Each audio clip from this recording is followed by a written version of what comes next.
Welcome back to the channel. This is Trendy Storm, and you are watching first part of What If Naruto Meets Minato after Chuunin exam. If you enjoy this video, please like, share, and subscribe to the channel. Now, wasting no more time, let's start the story. A massive chakra infused paw thundered into the ground in the middle of a dark forest. Within a 10-kilometer radius, the earth shook.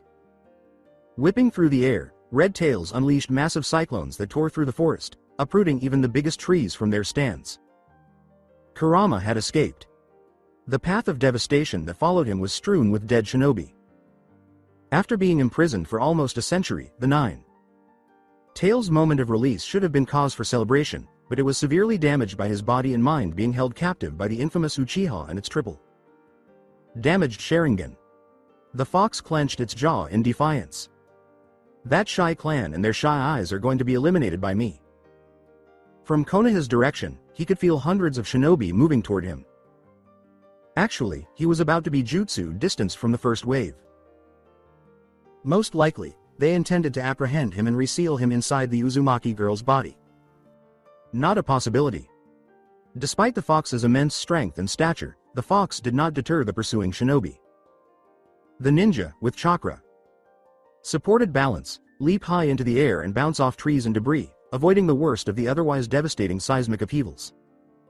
Remarkable practitioners of wind jutsu simply redirected the powerful cyclones that were sent to hinder them. This squad seemed to be much stronger than the others. It had to be Anbu. Among them, he could smell Kushina's lover. The fox's mind was filled with images of the red head's extreme grief and agony upon seeing a very dead Namikaze Minato. Kurama smiled. "Come if you dare," exclaimed the fabled fox. Its voice echoed loudly, echoing back to the far-off village. Its power caused almost every villager, ninja and civilian alike, to shudder. The Fourth Hokage and his group had just 8 kilometers to go before they came upon the plotting Nine Tails. The ninja would never have been able to outrun this beast of seemingly endless chakra if it weren't for its lumbering size. The Hokage motioned for the squad to halt as they approached the eye of the enormous storm of destruction. The fourth looked at his wife, who was being carried on the back of an Anbu with an ox mask, for the second time since they had started the chase. "We're about to approach the Nine Tails. At such close proximity, I'm not sure even our best could fend off its offensive prowess. Please, Kushina, turn back." Kushina shook her head slightly, still weak after giving birth. "I've known the Nine Tails for nearly 20 years now. If anyone can calm its fury and mitigate the damage it could do to the world, it's me. We've already discussed this, Minato. For the safety of our village and all the villages and people of this world, the Nine Tails must be sealed, and he must be stopped. The Nine Tails is essential to this process. I am essential to this process. I must go. Besides, I want to stay with you as long as possible for these last moments we have together." Minato averted her gaze. Silently, he said, "If anything were to happen to you." The redhead muttered, "I know. It can't be helped." With a sudden shake of his head, the Fourth Hokage turned to face the eager fox with newfound resolve.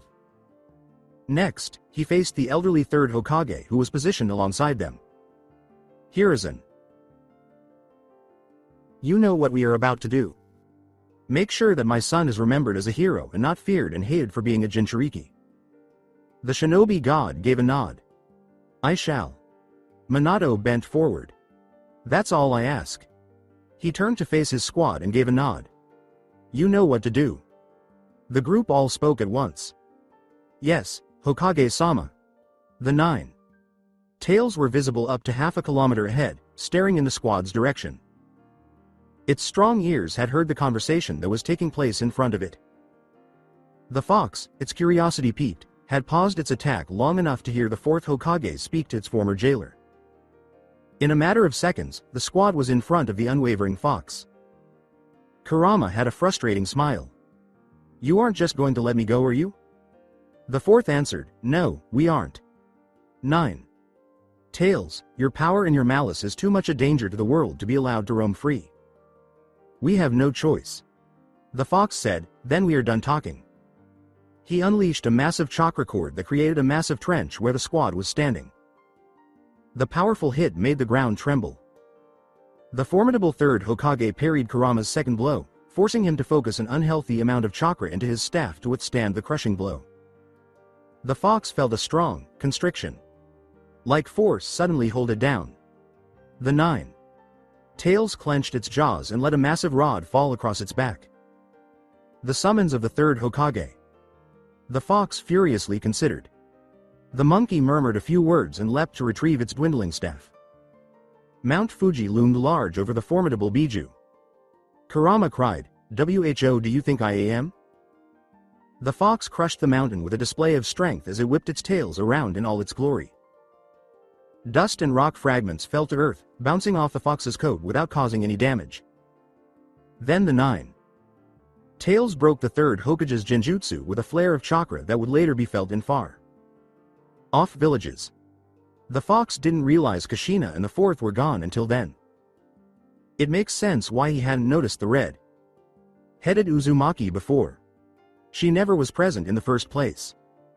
The fourth squad had managed to get into position around the enormous creature while it was under the third's genjutsu, and now they were encircling him from all sides. They were about to send the fox to the destination that the Hokage had given them, using the most chakra.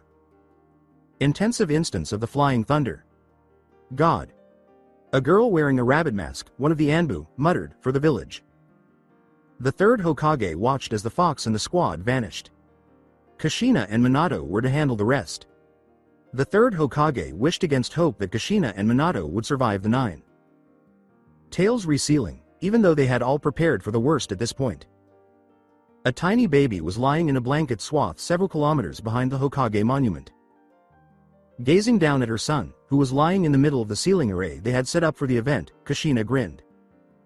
"Naruto, don't be picky. Eat a lot to gain strength. Take daily baths to stay warm. Make friends. You only need a select group of people you can truly trust, and avoid staying up late. You need lots of sleep. Although I wasn't very good at it, keep up your studies and work hard at your ninjutsu. Keep in mind that everyone has strengths and weaknesses, so try not to get too down on yourself if you can't perform an ability. Respect your instructors and fellow students at the academy. Oh, and one more thing. This is significant. It has to do with the 3 prohibitions of a shinobi. Put your mission earnings into your savings account and use extra caution when lending and borrowing money. Don't drink until you're 20 years old. Moderate drinking can prevent health problems. The prohibition of women is another. Since I'm a woman, I can't really speak to this, but keep in mind that since men and women make up the majority of the population, it's normal to be attracted to girls. However, avoid falling in love with bad women. Find a similar person to me. In reference to the 3 prohibitions, Jiraiya's sensei should be avoided, as Naruto will experience much suffering going forward. Stay loyal to who you are. Have a dream in the self. Assurance to realize it. With a sob, Kushina's voice wavered. There's so much. Oh, so much more that I want to pass on to you. I wish I could stay with you longer. I love you. The redhead raised an eyebrow at her spouse, who had now entered the room toward the end of her speech. His facial expression was enigmatic. They're coming, Kushina. I hope you're ready. The redhead gave a nod. I am. Kushina smiled as their eyes locked and then started coughing. She was bleeding from her chin. The birth and the 9. Tails' escape caused irreversible damage to her internal organs and chakra system. Never before had a Biju been ripped from a Jinchuriki's hands. In addition to being weak after giving birth, the woman had very little chance of survival, even with appropriate medical attention. As it was, the only things keeping her alive were her strong will and the Uzumaki's incredible regenerative abilities. Kushina Uzumaki was near death. Suddenly, the squad that had made the 9. Tails appear was standing in front of them. They were all dead, depleted of their chakras. Gamabunta, whom Minato had previously called upon, leapt on top of the fox and used its fork to pierce the monster's head into the ground before the creature had a chance to regain its bearings. Yandai MMMEE. Growled Kurama. Gamabunta strained and could hardly maintain his grip. Quickly, the 8-trigram seal was activated by the 4th Hake Fuin. The fox's eyes grew wide with hopelessness. Before it, ethereal chains soared from the blonde baby's belly and bound it in an unbreakable grip. Kurama gave the fair-haired Hokage a scowl. There was no mistaking the hatred in his eyes. Release me and your death shall be swift and painless. The fourth turned away from the aggressive beast and faced his wife. The 9. Tails chakra is too much for the seal. I'm going to have to split it in two. There's only one way I know of that can do this. Kushina's horrified eyes expanded. Something grew in her throat. The dead demon consuming seal. Minato gave a nod. We'd already guessed that this might have been the case. The 9. Tails is powerful. Kushina started crying. No, not you too. Her eyes welled with tears. It was really unjust. For what purpose was the world's most amazing man giving his life and soul? Why was it that no one else could do it? Why not him? Why was he required to die? Her mind was filled with questions. It was intended for Naruto to have a father. Kushina took a swallow. But I could. The fourth interrupted, no you can't. Your chakra system is all but destroyed.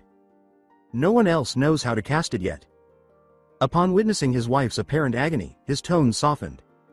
It can't be helped. I love you, Kushina. The village. Kushina blurted in an unusual display of vulgarity, fuck the village. Please. I want you to live. Why does it have to be you? Hoping over his son, Minato approached his wife and hugged her. With tears in his shoulders, Kushina spoke. Her lungs burned hot.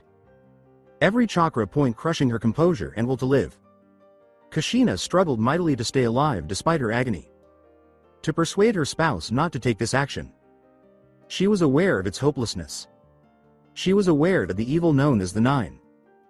Tails would probably kill her son if she did not make this sacrifice. She was aware that many more people would suffer and that Konoha would be destroyed. Tears were streaming down Minato's cheeks as Kushina reached up to cup them in her hand. I'm proud of you, Minato. I know you're being strong for me. You don't have to be. I understand. I love you more than you can ever imagine. With a smile, Minato kissed his wife quickly on the forehead. Looking at his son, he said, and I you. He stopped and choked back tears. Goodbye, Naruto. Remember your mother's words. I hope you live a long and happy life even without us to be there for you. After giving each other a final kiss, Kushina pulled her husband closer to her, and the fourth turned to face the 9. Tails while carefully separating from his wife.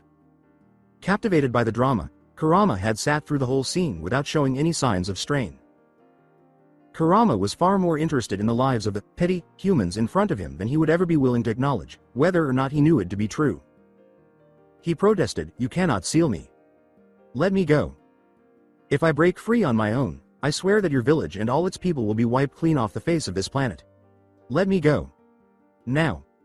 The fourth Hokage rejected the idea. I cannot. He performed multiple dead demon-consuming technique hand seals, clapping his hands together for the last one. Shika Fuin. Minato's soul was taken out of his body by a monstrous Shinigami that rose up out of the earth. He laughed, the Hokage. His body fell to the ground, no longer holding his soul, and he said, that was a lot easier than I thought. The last thing he saw of Kushina was her smiling, her tears still streaming down her porcelain cheeks as if to give him her implicit approval. Goodbye, Minato. Naruto. Kushina gave in to the agony and fatigue she had been experiencing ever since the 9. Tails had been torn from her body, closing her eyes for the last time. The 9. Tails made a great effort, but in vain. He didn't have enough time, but if he had, he could have broken the seal's hold by overloading it with his chakra. If only the small couple could have held off on saying goodbye for a little while longer. The fox let out a sigh. It was powerless to stop the Shinigami from tearing its chakra in two and sealing it with the soul of the fourth Hokage since it was imprisoned by the power of the 8 trigram seal. The strong beast mumbled, well shit. The 9. Tails' power and consciousness had been divided in half, and they were unable to prevent the 8 trigram seal from appearing. The Biju was immediately directed toward baby Naruto's tiny, helpless body. Hitaki Kakashi and a small group of Anbu followed the third. The former Kage quickly assessed the situation and assumed control. Check to see if any of them are still alive. Secure the boy. His Jinchuriki status and his parentage must be kept hidden. Consider this an S. Ranked secret until further notice. The Anbu team reappeared a short while later, carrying a small bundle. Sandame-sama, said a woman wearing a pig mask. The third nervously pushed her forward. Go on. The boy lives. The others are dead and the 9 Tails is gone. The third gave a nod. He was bracing himself for catastrophe. Good work. Take the boy to the hospital. Get him under care. Prepare orphanage registrations for him. Leave the bodies to me. Without another word, she shot off toward Konoha, closely followed by the other members of the Anbu squad. Only Kakashi stayed.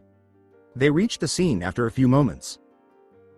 Had it not been for his years of shinobi experience and training, he would have lost his mind upon seeing the bodies of the fourth and his wife on the floor. Things ended up worse than I thought they would. If only we had more time to plan this out, maybe we could have averted all these casualties. The third Hokage said. Kakashi just stood beside him, staring at the husks of the fourth Hokage and his wife with wide eyes of disbelief. As the other members of the squad departed, the boy muttered, I failed them. The third said, gloomily. No, there was nothing you could have done. Kakashi furiously balled his fists. Why am I so weak? The boy's shoulders were touched by the third. You are not weak. If you had not strove to do your utmost. If it weren't for your will of fire, the outcome would undoubtedly have been much worse. We've managed to avert the worst of the crisis. The village is saved but at the cost of many lives. All who served this night are heroes, and that includes you. The third hesitated a moment. We'll have to put these bodies in temporary storage and carry them back. You remember how to do that, don't you? Kakashi gave a nod. The third went on. With that, the two got to work. I'll take care of Minato. The third had a thought while he was getting the seals ready for the fourth. Minato's body was in flawless shape. If the man's soul was brought back into his body, he was positive that the man could be brought back to life. Somehow, I'll have to preserve the body. The third was sketching Kushina's body. Scroll when he cast an apologetic glance at the young Hitaki. The boy should not have known about these plans, for the best. Kakashi would lose himself in the mission of freeing Minato's soul, knowing him. It wouldn't be just to give up on him. With a deft hand, the third withdrew the storage seal of eternal preservation and permanently imbued it with part of his chakra. Simultaneously, the third used his other hand to spread out a second scroll and pulled out the more commonplace body storage scroll. Then he imbued the scroll with an exact duplicate of the fourth's body using a silent jutsu. It was completed. The elderly man glanced at Kakashi. All he had to do now was work at mastering the dead demon-consuming seal and try to find a way to get the soul of the fourth back. In less than 10 seconds, all of this occurred. Kakashi continued to work on the body scroll of Kushina. After slowly standing up and stretching his weary bones, the third went to the corpses of the fourth's personal Anbu detachment. The day following the funeral rites, Hiruzen unfolded the scroll he had taken out of the Forbidden Jutsu archives while sitting in the Hokage's office, clothed in Hokage regalia. The seal of the dead demon. Eating.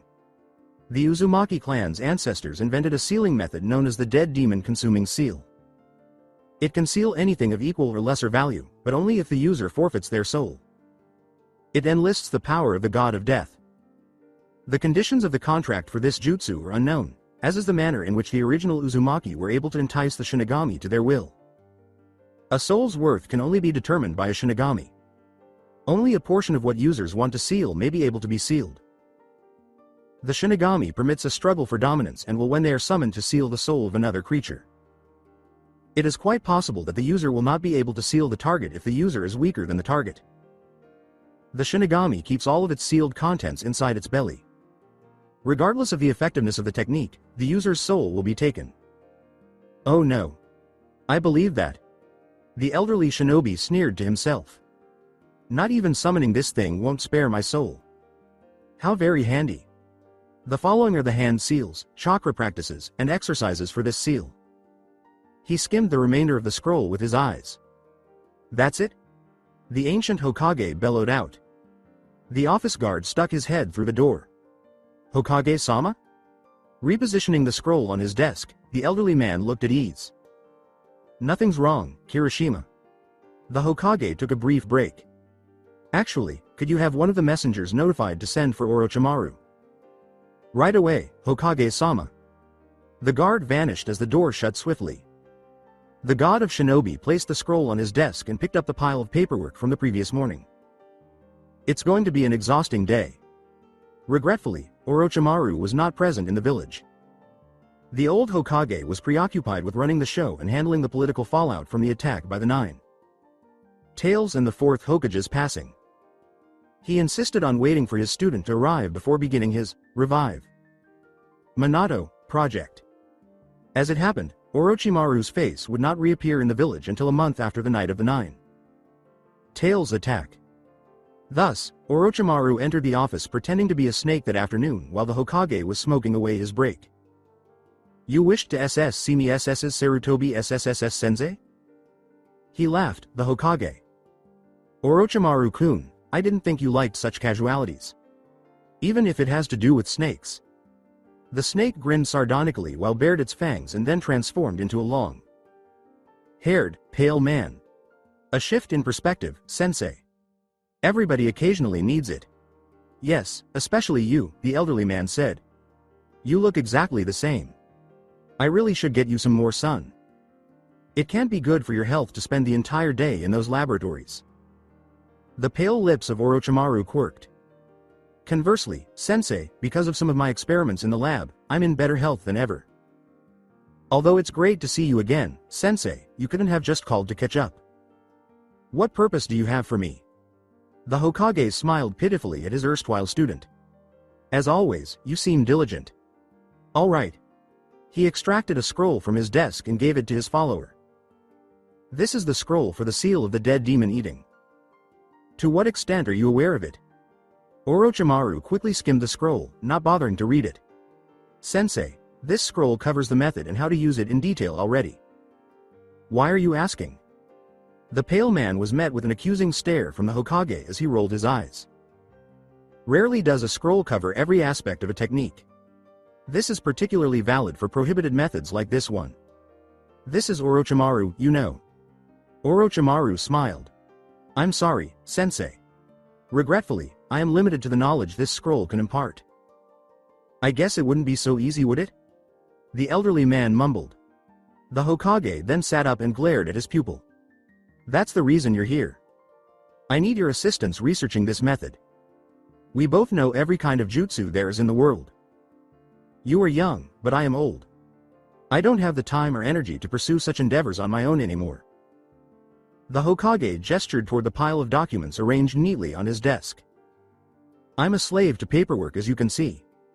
With sympathy, Orochimaru shook his head. And for that reason, I've never been fond of the Hokage position. Even with all the authority that comes with the job, it takes far too long. The third gave a nod. Conversely, you have inherited my research and labs, which I used to pursue with great enthusiasm when I was younger. Please figure out a means to free the souls that the Shinigami of the dead demon consuming seal has taken. Orochimaru's head tipped. Is there a way to break the soul seals created by the Uzumaki technique? Whose soul, sensei, are you attempting to reclaim? Uzumaki Kushina was probably the only person in the village who was aware of the technique. Actually, this scroll was written by her. At this point, Orochimaru opens the scroll and stabs Kushina's name at the bottom with a finger. The serpent. Man smiled. It's the fourth, isn't it? Chick. Orochimaru. Kun, you're too damned intelligent. The elderly man scowled a little. I have the fourth's body interred in an indefinite preservation storage scroll. Orochimaru just shone. A lifeless body awaiting the infusion of life by a soul?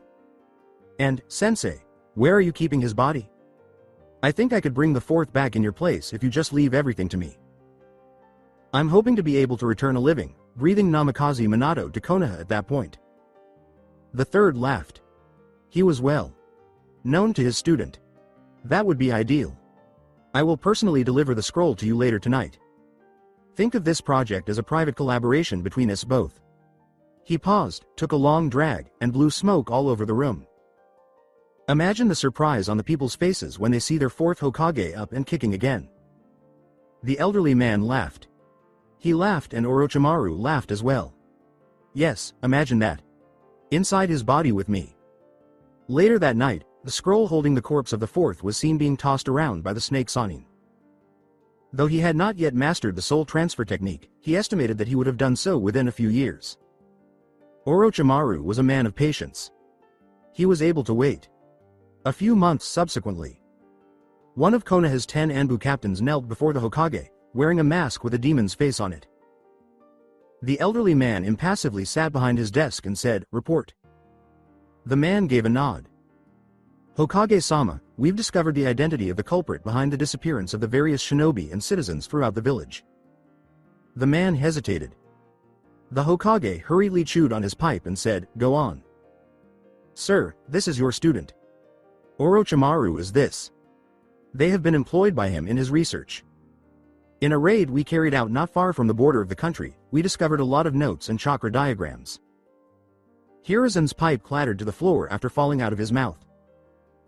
Throughout his lengthy shinobi career, he had witnessed and heard a great deal, but nothing had affected him more than learning of his student's treachery, more so than when he learned of the Nine Tails' arrival in the village almost a year prior. The Anbu captain was standing by, awaiting word from the Hokage. "Hokage. Sama?" No, he was unable to display weakness. "Not right now." The elderly man coughed. "Call all the Anbu captains not currently on duty to me now." The captain bowed. 4 of the 10 Anbu captains arrived in the Hokage's office and simultaneously hailed him in less than 5 minutes. "Hokage-sama." The third Hokage did not take long to act. "I've been informed that you have discovered proof of Orochimaru's guilt during the course of case number 2 investigations. Is this accurate?" 3 of the captains got out.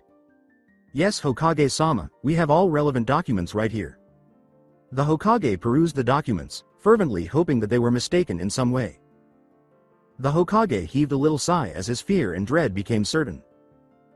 "Orochimaru will be designated as an S. Ranked felon. We have to get him. Kill if you have to. Right now, where is he? Utilize the information you have about Orochimaru's whereabouts and intentions. Send me all relevant data. Sort your squads into your own quadrants. I'll give each squad here 10 extra shinobi. Call in reinforcements and promptly report Orochimaru's location to intelligence if you find him. Engage only if you are positive you can defeat him. Orochimaru is one of the most deadly shinobi ever. Any inquiries?" The Anbu didn't say anything. They had received extensive training in the effective arrangement of tasks, responsibilities, and capacities. Every captain was aware of their responsibilities and divided work between themselves and their subordinates. The Hokage gave a nod. Dismissed. Orochimaru was aware of his capture. He doubted that they would have enough reason to raid one of his labs. He was a respected pupil of the third Hokage and one of the fabled Chuunin.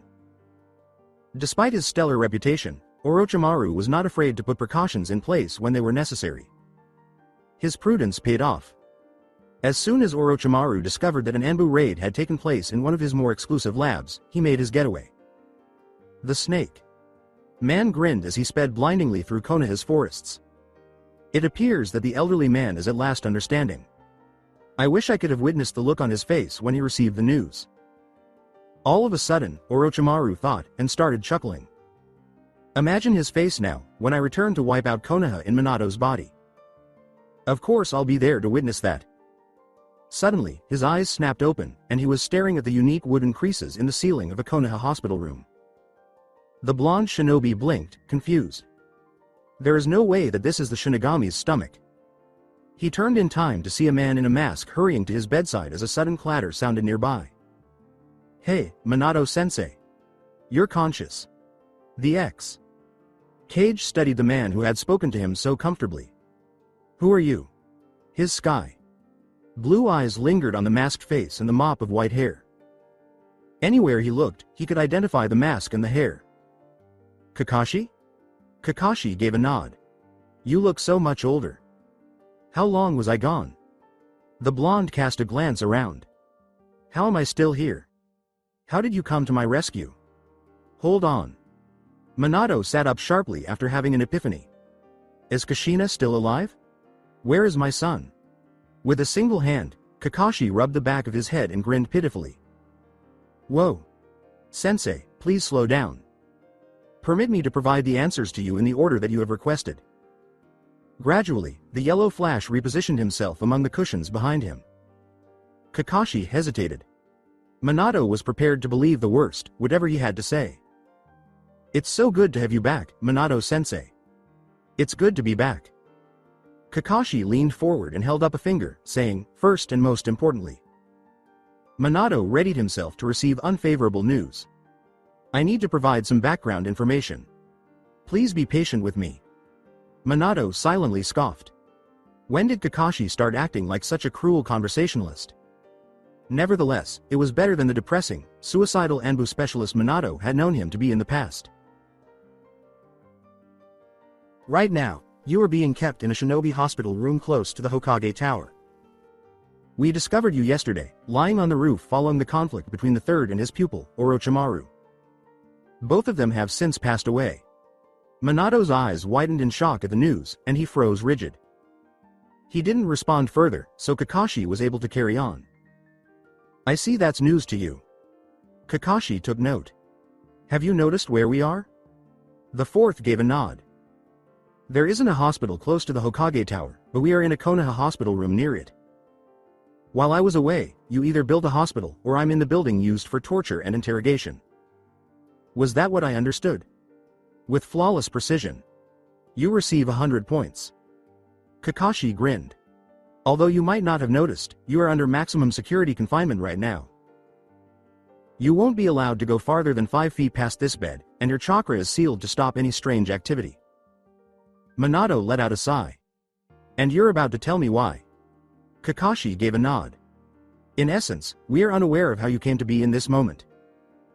Since your passing, we think Orochimaru may have taken possession of your body. Actually, there are multiple witnesses who support Orochimaru's account of fighting the third inside your body. Minato shuddered. That slimy snake. Man in Orochimaru's body is disgusting.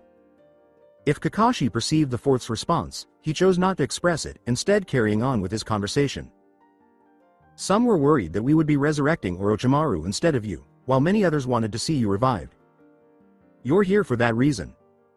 At this, Kakashi raised his headband and trained his Sharingan eye directly on the fourth's irises. Are you Namikaze Minato? And Minato said, I am. Kakashi let go of his headband while holding his Sharingan. I never doubted for a moment. I'm glad I have your confidence. The blonde shinobi flashed a brilliant smile at his pupil. How's my son? Kakashi enjoyed the change of subject and let his mood drop. Alive and in good health. He is becoming a stronger shinobi and looks up to you. Since beginning his apprenticeship with Jiraiya recently, he has made incredible growth. He may even know how to call forth Gamabunta, in my opinion. Minato's eyes grew wide with pride and shock at the same time.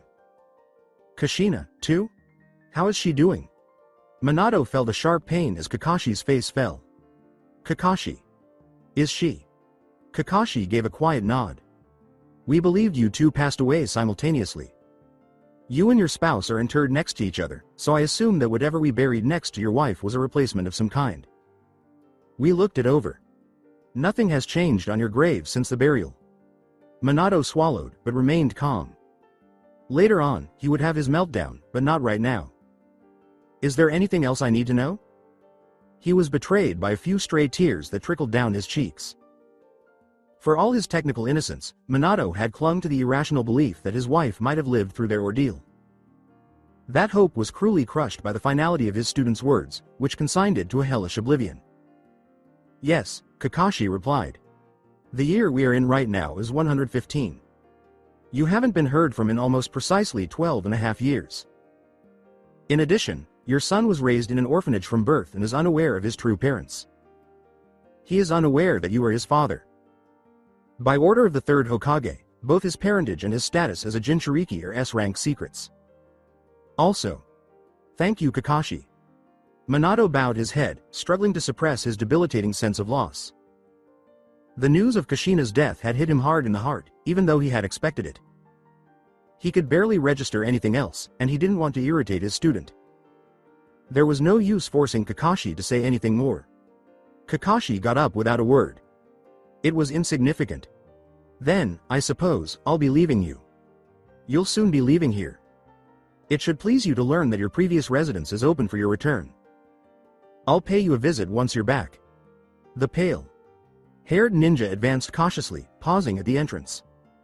Sensei, remember what you told me when I tried to get myself killed on suicidal missions after Rin's death? Minato read slowly, recalling everything from memory. She wouldn't approve of you ending your life in grief. Life is valuable. Live, Kakashi. Live to continue her fiery will. With a nod, Kakashi departed. Minato cried and hung his head when the door closed. Beside the head of the Torture and Investigation Department stood Shikaku Nara, the village's acting leader. He had arrived quickly to hear whatever it was he needed to hear, having been informed of the Fourth's awakening. With a swift shunshin, Kakashi materialized in front of them and bowed. With anticipation, the Chuunin commander observed him. All right? Is he Orochimaru or the Fourth? Kakashi answered right away. He is, without a doubt, leader Namikaze Minato. The man is unable to recall the 12.5 years that have passed since his official death. We can proceed with our current plans to help him get used to Konoha and possibly even the role of Hokage.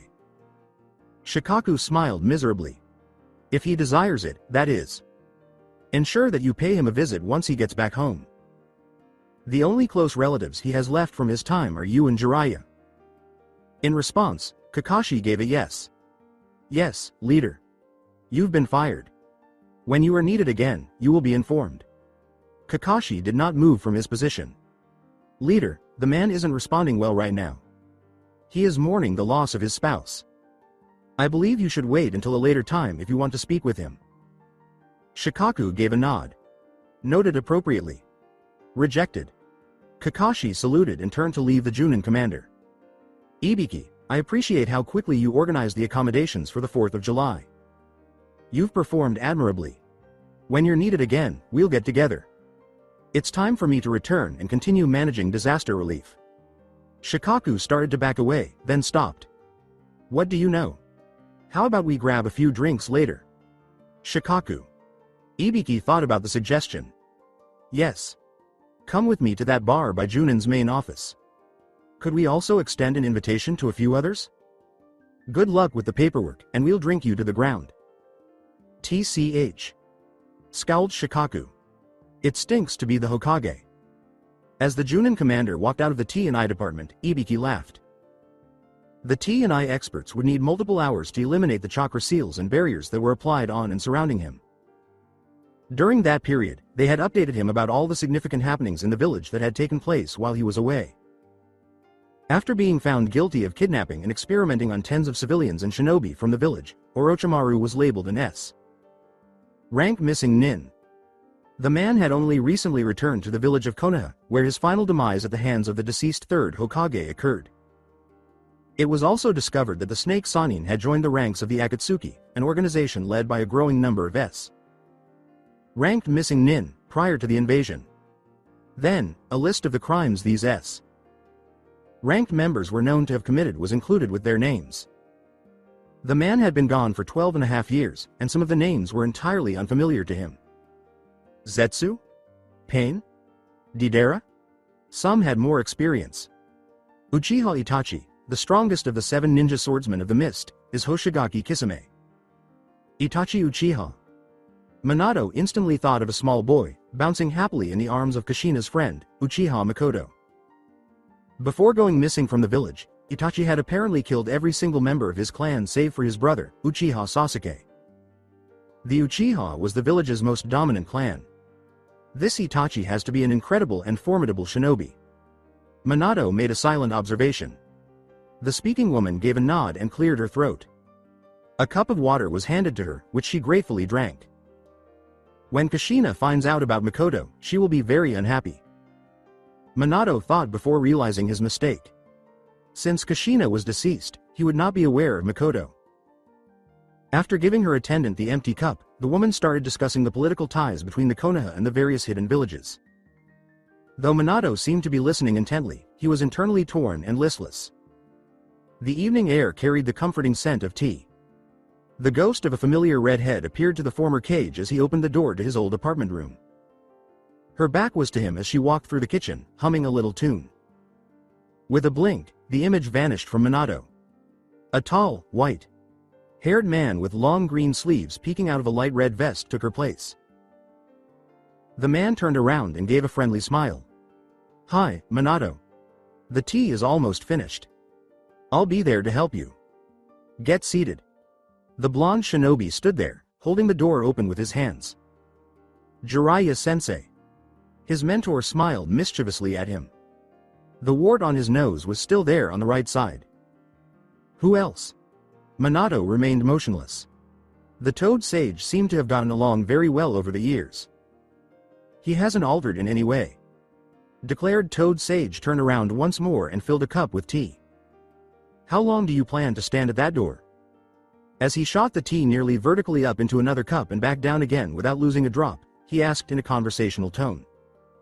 He was incredibly dexterous as he performed the procedure several times. Minato grabbed a chair and took a seat. He could almost imagine his wife waltzing into the kitchen to try to ruin his teacher's performance, scolding him in a light-hearted tone.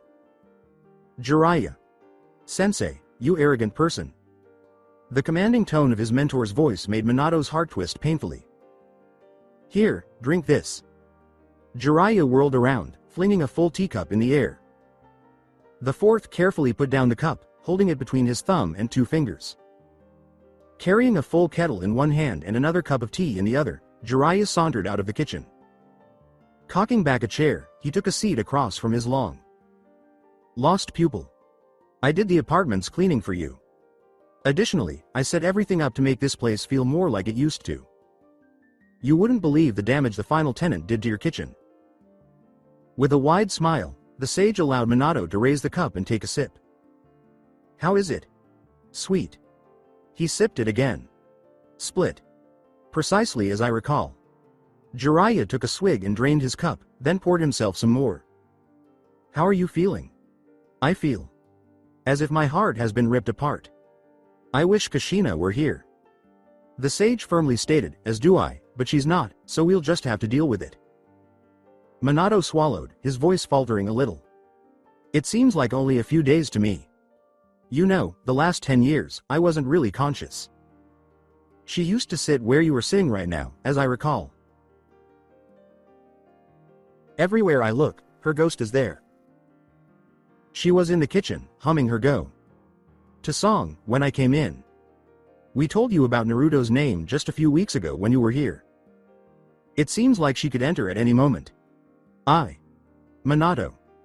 Jiraiya interrupted his pupil's outburst. The blonde suppressed a cry. How did Tsunade deal with it? There was a hand on his shoulders.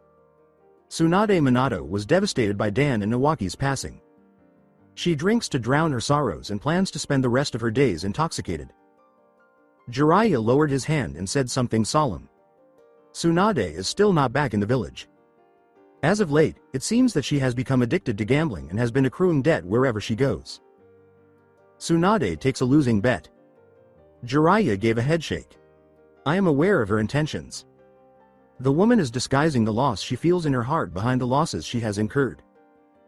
It is obviously ineffective. She has been engaged in it for almost 2 decades. The student looked down. She's still alive, isn't she? Jiraiya slapped his palm across the fourth's face at this. The former Cage let the stinging blow whip his head away, ignoring his finely tuned reflexes. The Sannin spoke with a stutter. Minato, try not to become like Tsunade even though the pain might not truly go away. After all these years, we've finally gotten you back. You know, I never imagined that I would see you sitting here and speaking to me in this manner again. With regret, the blonde shinobi cast a sidelong glance. Minato experienced a wave of gratitude and affection at the same time. Jiraiya had come over to set up his apartment, and for that he was grateful. Feeling thankful that the man was seated in front of him, conversing with him and preparing tea. Happy he was concerned. Thank you. Jiraiya-sensei. Quietly, the fourth said. Smiling, the Toad Sage said. You still have a son, you know? I know. With the way you've been sulking, I was almost convinced that you'd forgotten. Jiraiya gave a headshake. When are you planning on visiting him? Tomorrow if possible. After Minato drained the last of his tea, Jiraiya filled it again for him. Tell me about him. How's it going, Naruto? Regarding his son, the conversation seemed to go on forever. Naruto was a very gregarious boy with a unique sense of humor and a penchant for mischief. It seemed that he had adopted the nickname, Arrow Sennin, for the fabled toad sage.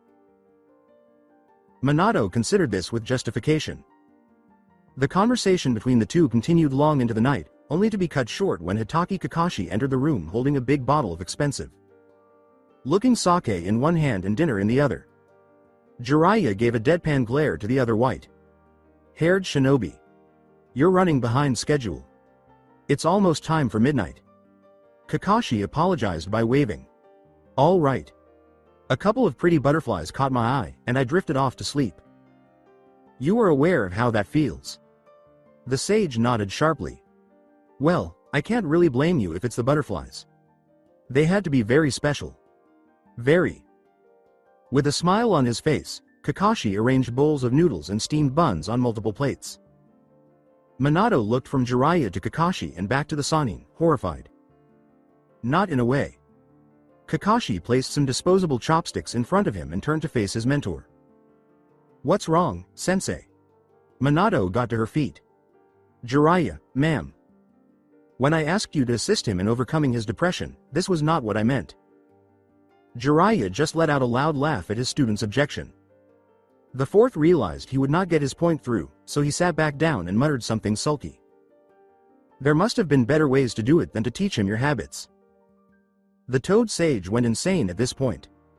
In order to consume his fair share of the food, Kakashi removed his face mask. The trio consumed food, liquids, and conversation long into the morning. It was already dawning when they'd polished off the last of the noodles and steamed buns, and Minato had drank most of the sake that Kakashi had brought earlier. Kushina, nothing will happen to you under my watch.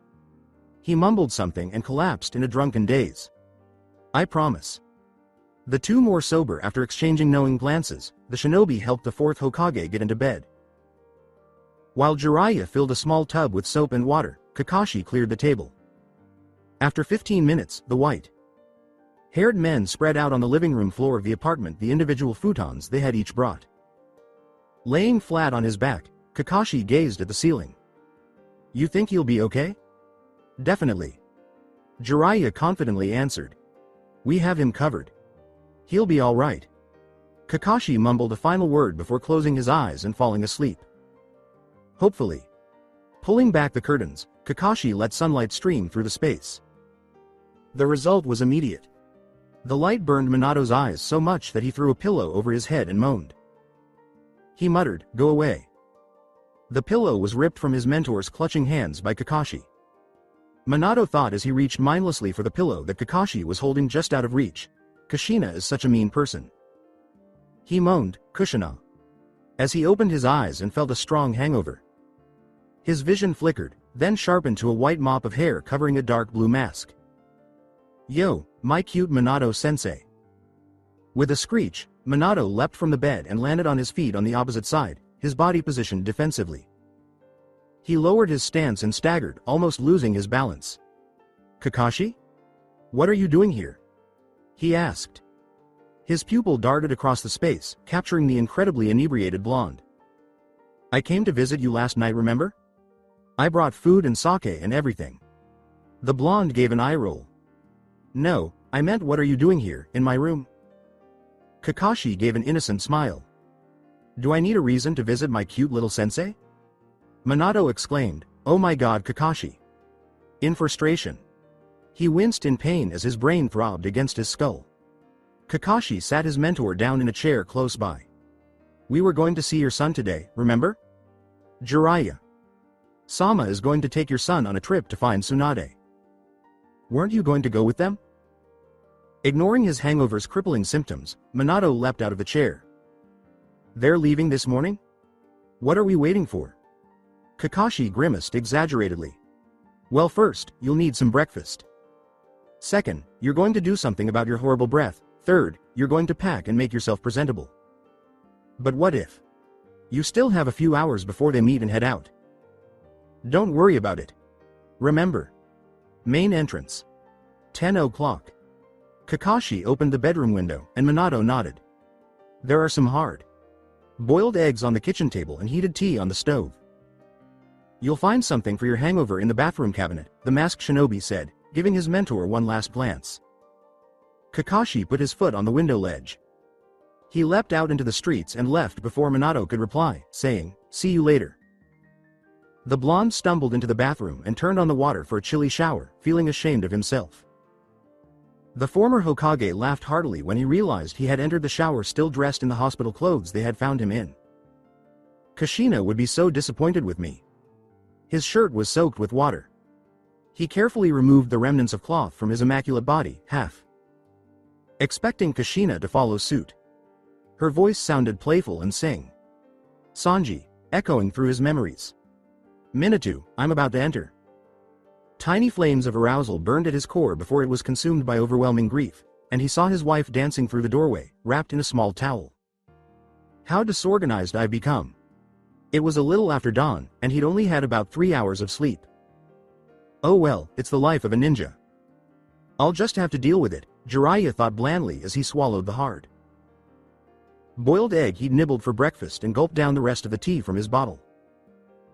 The toad sage started picking his teeth as he scanned the streets for women to gawk at, but Jiraiya reached up and snapped a small branch from the tree he was sitting in and whittled it down with a bit of wind manipulation. Jiraiya scowled. All he could see was an elderly woman out for an early morning stroll, her breasts dangerously close to her waist, and obviously at least 30 years older than he was. I have seen better, but he still gawked at her. Kakashi made the decision to fly out of his student's bedroom window and land on the branch next to him at this precise moment. Jiraiya got to his feet and said, "That was quick. Let's go." With a nod, Kakashi took off towards the council room located in the village, flying over the roofs of Konoha. After landing in front of the administration building, they started walking toward the registration desk. "Do you believe you could persuade them to pick her?" Kakashi inquired. With confidence, the sage said, "They'll listen to me." As they got closer, the desk attendant saluted, saying, "Jiraiya-sama. You've registered with us. Kindly proceed." The main council room is located on the upper floor. Jiraiya turned to face the stairs and said, "I know." The attendant turned to the white-haired Chuunin in front of him and apologized, saying, "Of course, excuse me. Kakashi, you're late." Kakashi grinned, "Yeah, so was Jiraiya, and we were only a few minutes late." "You are aware of the situation. Please go ahead," the attendant said, rolling his eyes and gesturing to the stairway.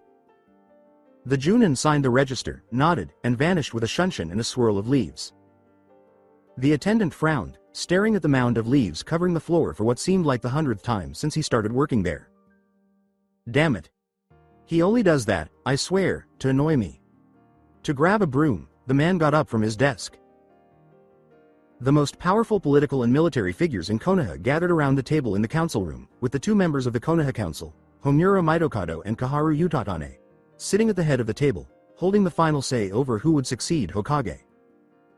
Shikaku and Jiraiya sat to their left and right, respectively, while a number of Anbu figures wearing their traditional masks stood behind them. Danzo, the only other person in the room with the benefit of Anbu protection, sat further down the table, his eyes closed. Before he could continue, Kaharu cleared her throat loudly and said, "Thank you, Kakashi, for being less late than usual." She pointed out, "Now then, with the addition of Hitaki Kakashi we may now begin the meeting." Kakashi scoffed silently as he finished scanning the room.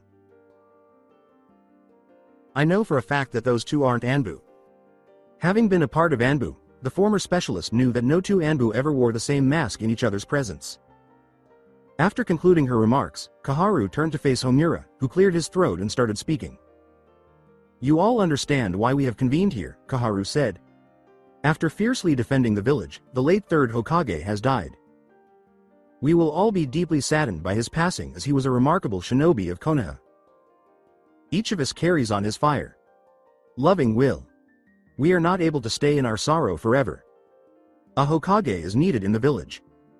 It requires a leader to guide its people and assist in establishing and preserving a long-lasting, peaceful Konoha." Homura stopped to examine each person closely. At this, both council members pointed pointedly at Danzo, who was sitting motionless. But we already have a list of candidates from among you who we deem acceptable for the position. Here we have gathered some of our most exceptional shinobi, and I know some of you have serious aspirations to take the seat. We sincerely apologize to those whose names are not on this list.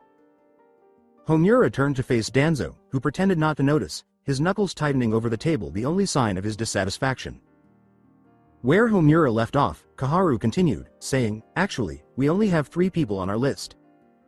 She turned to face the man seated next to her. "If none of them want the job, we'll see about other candidates pending suggestions. You've proven to be a capable leader and an inspiring commander, Shikaku Nara. Our village was abandoned after Orochimaru's invasion and Tsunade's betrayal. You've played a significant role in addressing these events' aftermath. Apart from your years of being an exceptionally productive and diligent Chuunin commander, we cannot imagine a more suitable individual to assume the role of Hokage." Danzo gave a nod of his head as several other people in the crowd also agreed. With a sigh, Shikaku peered around thoughtfully at his fellow villagers and said, "To be honest, I'm not interested in the position. I will never be ready for it, so I'm not ready now. I've learned over the past few days that I lack the perseverance and motivation necessary to be the Hokage. As the Chuunin commander, I think I'm better suited to doing what I enjoy doing the most, which is planning and establishing the tactical missions and locations of our various military endeavors. It will have to be taken by someone else." With a calm gaze, Kaharu said, "That is quite disappointing, but I see you've made up your mind." The commander Chuunin gave a nod. "Excellent," sighed the elderly woman.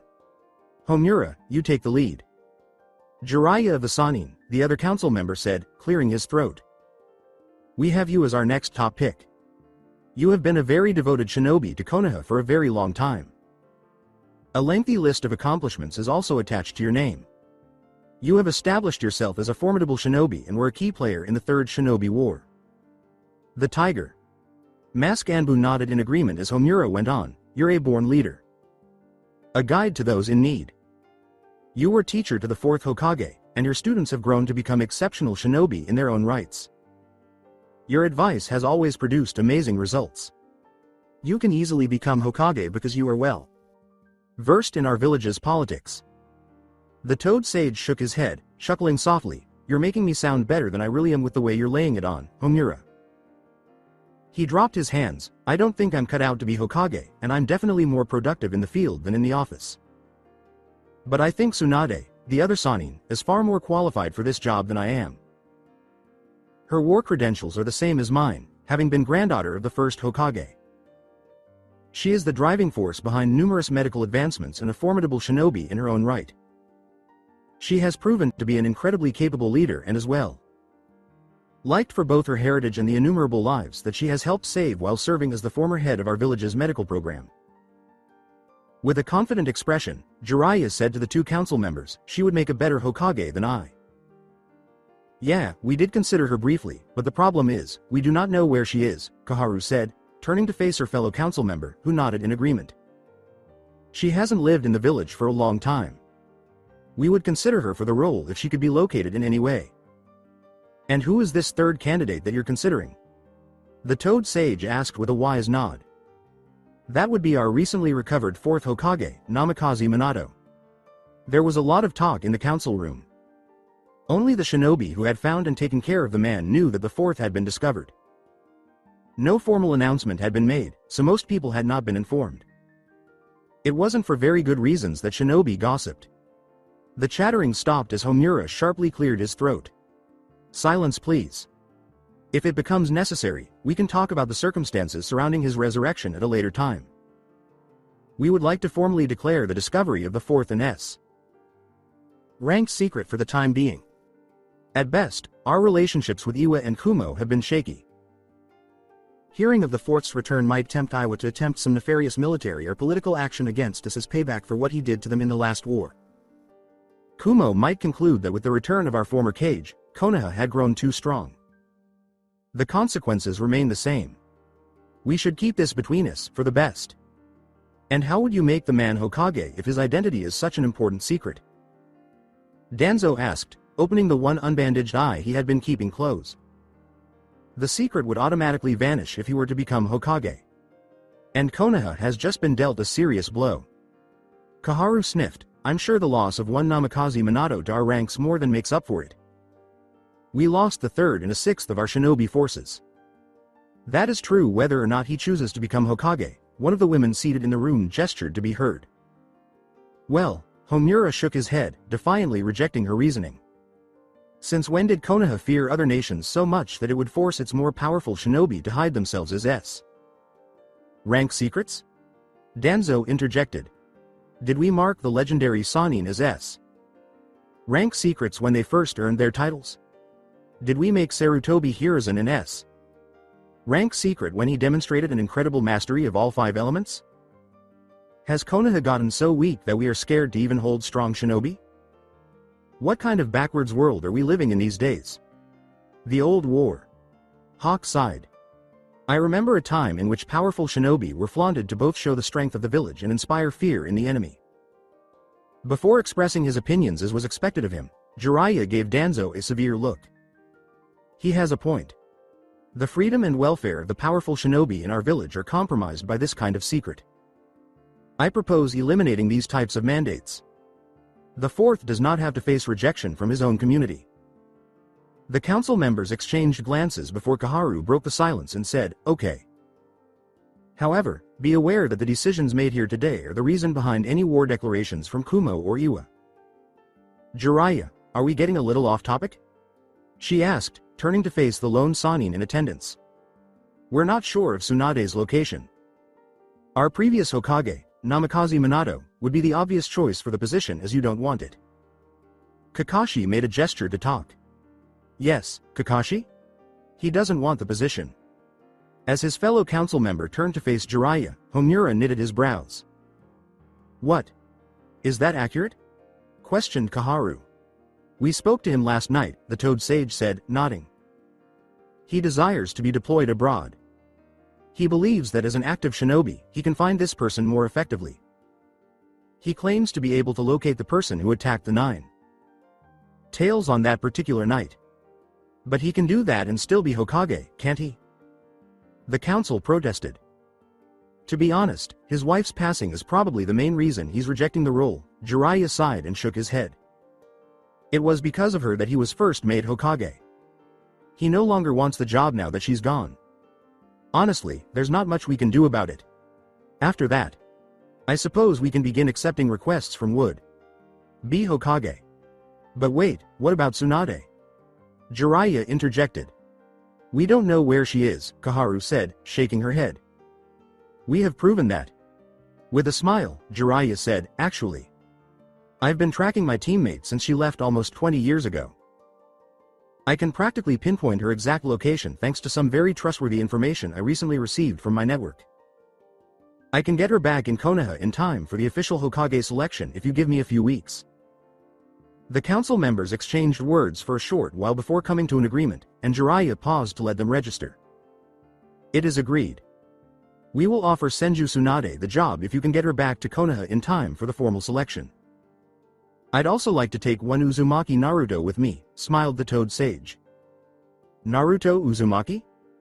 They knew exactly who and what Naruto was, but they also knew that Jiraiya, if anyone, could keep him safe. Homura turned to look at Koharu, who shrugged. We will permit it. With a mental high five to himself, Jiraiya said, Minato's coming too. Naruto's father, Koharu and Homura exchanged a glance. All right. In the unlikely event that Jiraiya fails to locate Senju Tsunade, the remainder of the meeting will be devoted to requests for the Hokage position. We'll listen and make an unbiased decision.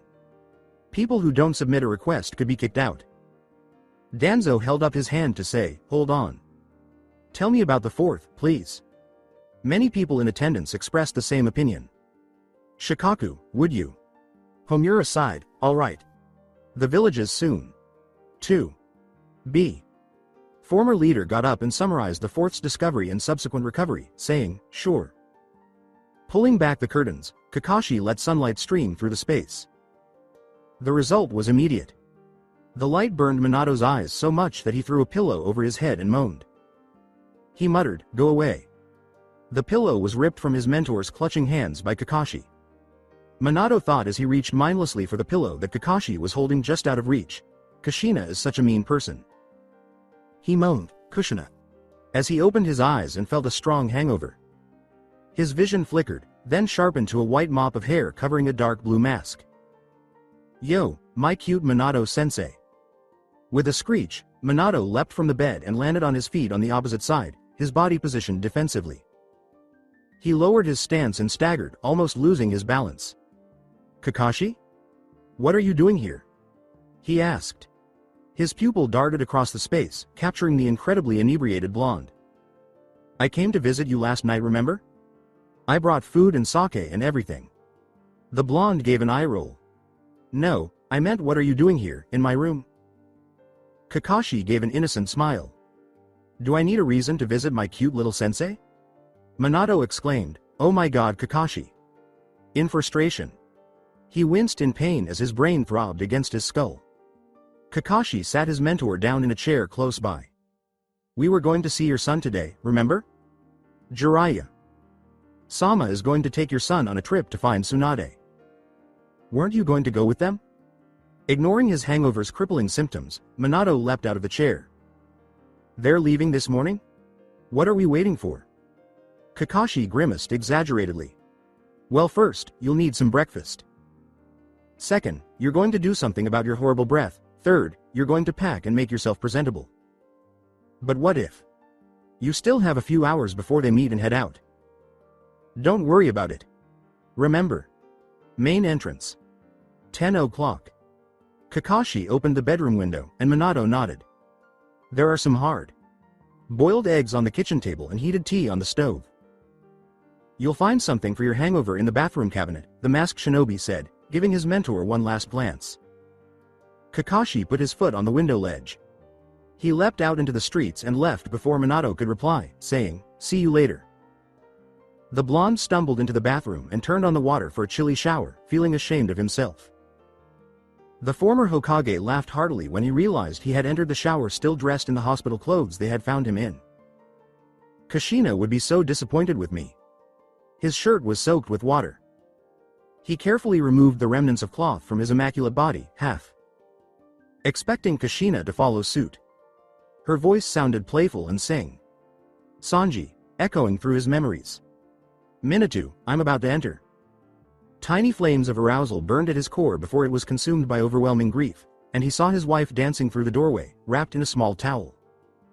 How disorganized I've become. It was a little after dawn, and he'd only had about 3 hours of sleep. Oh well, it's the life of a ninja.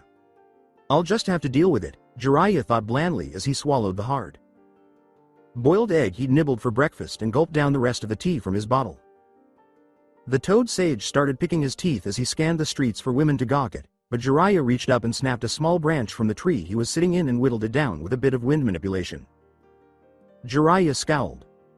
All he could see was an elderly woman out for an early morning stroll, her breasts dangerously close to her waist, and obviously at least 30 years older than he was.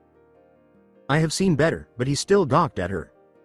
Kakashi made the decision to fly out of his student's bedroom window and land on the branch next to him at this precise moment. Jiraiya got to his feet and said, that was quick. Let's go. With a nod, Kakashi took off towards the council room located in the village, flying over the roofs of Konoha. After landing in front of the administration building, they started walking toward the registration desk. Do you believe you could persuade them to pick her? Kakashi inquired. With confidence, the sage said, they'll listen to me. As they got closer, the desk attendant saluted, saying, Jiraiya-sama. You've registered with us. Kindly proceed. The main council room is located on the upper floor. Jiraiya turned to face the stairs and said, I know. The attendant turned to the white-haired Chuunin in front of him and apologized, saying, of course, excuse me. Kakashi, you're late. Kakashi grinned, yeah, so was Jiraiya, and we were only a few minutes late. You are aware of the situation. Please go ahead, the attendant said, rolling his eyes and gesturing to the stairway. The Chuunin signed the register, nodded, and vanished with a shunshin and a swirl of leaves.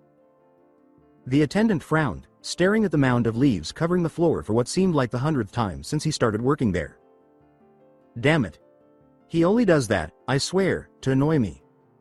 To grab a broom, the man got up from his desk. The most powerful political and military figures in Konoha gathered around the table in the council room, with the two members of the Konoha Council, Homura Mitokado and Kaharu Utatane, sitting at the head of the table, holding the final say over who would succeed Hokage. Shikaku and Jiraiya sat to their left and right, respectively, while a number of Anbu figures wearing their traditional masks stood behind them. Danzo, the only other person in the room with the benefit of Anbu protection, sat further down the table, his eyes closed. Before he could continue, Kaharu cleared her throat loudly and said, "Thank you, Kakashi, for being less late than usual." She pointed out, "Now then, with the addition of Hitaki Kakashi, we may now begin the meeting." Kakashi scoffed silently as he finished scanning the room. "I know for a fact that those two aren't Anbu." Having been a part of Anbu, the former specialist knew that no two Anbu ever wore the same mask in each other's presence. After concluding her remarks, Kaharu turned to face Homura, who cleared his throat and started speaking. "You all understand why we have convened here," Kaharu said. "After fiercely defending the village, the late third Hokage has died. We will all be deeply saddened by his passing, as he was a remarkable shinobi of Konoha. Each of us carries on his fire. Loving will. We are not able to stay in our sorrow forever. A Hokage is needed in the village. It requires a leader to guide its people and assist in establishing and preserving a long, lasting, peaceful Konoha." Homura stopped to examine each person closely. At this, both council members pointed pointedly at Danzo, who was sitting motionless. "But we already have a list of candidates from among you who we deem acceptable for the position. Here we have gathered some of our most exceptional shinobi, and I know some of you have serious aspirations to take the seat. We sincerely apologize to those whose names are not on this list." Homura turned to face Danzo, who pretended not to notice, his knuckles tightening over the table, the only sign of his dissatisfaction. Where Homura left off, Kaharu continued, saying, "Actually, we only have 3 people on our list." She turned to face the man seated next to her. "If none of them want the job, we'll see about other candidates pending suggestions. You've proven to be a capable leader and an inspiring commander, Shikaku Nara. Our village was abandoned after Orochimaru's invasion and Tsunade's betrayal. You've played a significant role in addressing these events' aftermath. Apart from your years of being an exceptionally productive and diligent Chuunin commander, we cannot imagine a more suitable individual to assume the role of Hokage." Danzo gave a nod of his head as several other people in the crowd also agreed. With a sigh, Shikaku peered around thoughtfully at his fellow villagers and said, "To be honest, I'm not interested in the position. I will never be ready for it, so I'm not ready now. I've learned over the past few days that I lack the perseverance and motivation necessary to be the Hokage. As the Chuunin commander, I think I'm better suited to doing what I enjoy doing the most, which is planning and establishing the tactical missions and locations of our various military endeavors. It will have to be taken by someone else." With a calm gaze, Kaharu said, "That is quite disappointing, but I see you've made up your mind." The commander Chuunin gave a nod. "Excellent," sighed the elderly woman. "Homura, you take the lead." Jiraiya of the Sannin, the other council member, said, clearing his throat. "We have you as our next top pick. You have been a very devoted shinobi to Konoha for a very long time. A lengthy list of accomplishments is also attached to your name. You have established yourself as a formidable shinobi and were a key player in the Third Shinobi War." The Tiger. Mask Anbu nodded in agreement as Homura went on, "You're a born leader. A guide to those in need. You were teacher to the Fourth Hokage, and your students have grown to become exceptional shinobi in their own rights. Your advice has always produced amazing results. You can easily become Hokage because you are well versed in our village's politics." The Toad Sage shook his head, chuckling softly, "You're making me sound better than I really am with the way you're laying it on, Homura." He dropped his hands. "I don't think I'm cut out to be Hokage, and I'm definitely more productive in the field than in the office. But I think Tsunade, the other Sannin, is far more qualified for this job than I am. Her war credentials are the same as mine, having been granddaughter of the first Hokage. She is the driving force behind numerous medical advancements and a formidable shinobi in her own right. She has proven to be an incredibly capable leader and as well liked for both her heritage and the innumerable lives that she has helped save while serving as the former head of our village's medical program." With a confident expression, Jiraiya said to the 2 council members, "She would make a better Hokage than I." Yeah, we did consider her briefly, but the problem is, we do not know where she is, Koharu said, turning to face her fellow council member, who nodded in agreement. She hasn't lived in the village for a long time. We would consider her for the role if she could be located in any way. And who is this third candidate that you're considering? The Toad Sage asked with a wise nod. That would be our recently recovered Fourth Hokage, Namikaze Minato. There was a lot of talk in the council room. Only the shinobi who had found and taken care of the man knew that the fourth had been discovered. No formal announcement had been made, so most people had not been informed. It wasn't for very good reasons that shinobi gossiped. The chattering stopped as Homura sharply cleared his throat. Silence, please. If it becomes necessary, we can talk about the circumstances surrounding his resurrection at a later time. We would like to formally declare the discovery of the fourth and S. Rank secret for the time being. At best, our relationships with Iwa and Kumo have been shaky. Hearing of the fourth's return might tempt Iwa to attempt some nefarious military or political action against us as payback for what he did to them in the last war. Kumo might conclude that with the return of our former cage, Konoha had grown too strong. The consequences remain the same. We should keep this between us, for the best. And how would you make the man Hokage if his identity is such an important secret? Danzo asked, opening the one unbandaged eye he had been keeping closed. The secret would automatically vanish if he were to become Hokage. And Konoha has just been dealt a serious blow. Koharu sniffed. I'm sure the loss of one Namikaze Minato to our ranks more than makes up for it. We lost the third and a sixth of our shinobi forces. That is true whether or not he chooses to become Hokage, one of the women seated in the room gestured to be heard. Well, Homura shook his head, defiantly rejecting her reasoning. Since when did Konoha fear other nations so much that it would force its more powerful shinobi to hide themselves as S? Rank secrets? Danzo interjected. Did we mark the legendary Sannin as S? Rank secrets when they first earned their titles?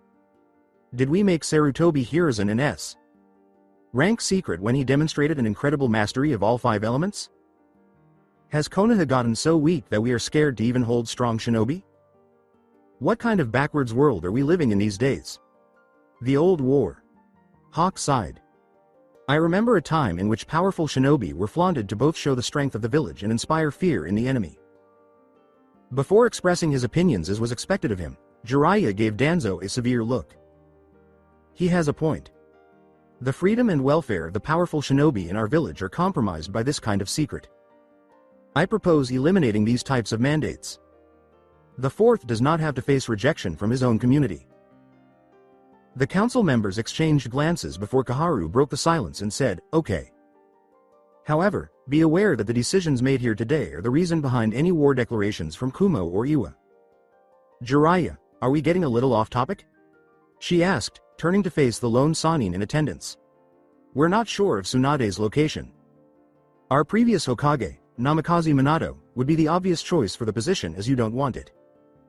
Kakashi made a gesture to talk. Yes, Kakashi? He doesn't want the position. As his fellow council member turned to face Jiraiya, Homura knitted his brows. What? Is that accurate? Questioned Koharu. We spoke to him last night, the Toad Sage said, nodding. He desires to be deployed abroad. He believes that as an active shinobi, he can find this person more effectively. He claims to be able to locate the person who attacked the 9 tails on that particular night. But he can do that and still be Hokage, can't he? The council protested. To be honest, his wife's passing is probably the main reason he's rejecting the role. Jiraiya sighed and shook his head. It was because of her that he was first made Hokage. He no longer wants the job now that she's gone. Honestly, there's not much we can do about it. After that, I suppose we can begin accepting requests from Wood. Be Hokage. But wait, what about Tsunade? Jiraiya interjected. We don't know where she is, Koharu said, shaking her head. We have proven that.